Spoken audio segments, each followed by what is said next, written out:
The Last of Us is a story of survival. It's a story of Joel and Ellie, these two survivors that are trying to make their way across a United States that has been ravaged by this pandemic. The story starts with Joel and Ellie living in a military quarantine zone. And because of some events happen, and Joel is asked by a dying friend to take care of Ellie, and Joel ends up sneaking her out of this quarantine zone, so they're traveling west. It's kind of a bleak world, you know, it's a world that has been decimated. People are willing to do whatever it takes to survive. So we're not shying away from pretty dark themes because they're contrasted by these kind of emotions that we feel really strongly about. So as you travel across the story, across the United States, you're going to run into different factions. Here's just one faction, the Hunters. And each one of these factions has different ways of dealing with the infected and lack of supplies. Some will be more altruistic as they come across Joel and Ellie and might team up with them. Some, like we see with the Hunters, are willing to kill them for anything.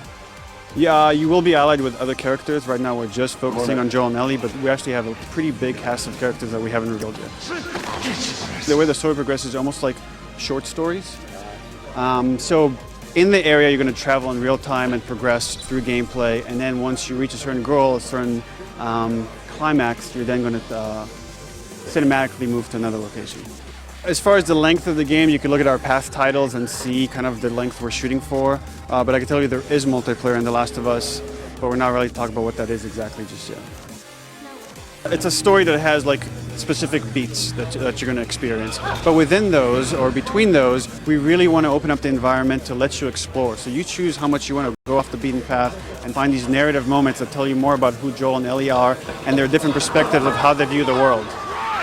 Some people have asked, like, it feels really shocking, it feels really violent. And if you think about it, we're not doing stuff that's really over the top compared to some other games. But I think it feels shocking because it's real.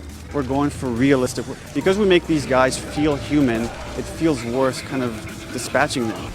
But the thing that intrigues us is that contrast that we're creating. It's done in the service of saving this 14-year-old girl. It's fancy.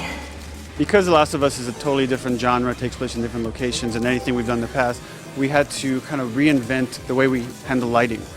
So lighting in this game, there's no really man-made lights, there's no electricity. So we're doing a lot more bounce light. And again, it's all to like pull you into the story, because the more we can draw you in and you don't think about that stuff, the more you're thinking about the relationship and Joel and Ellie. There is something we're trying to say with this game, and hopefully players appreciate that when they finally finish it.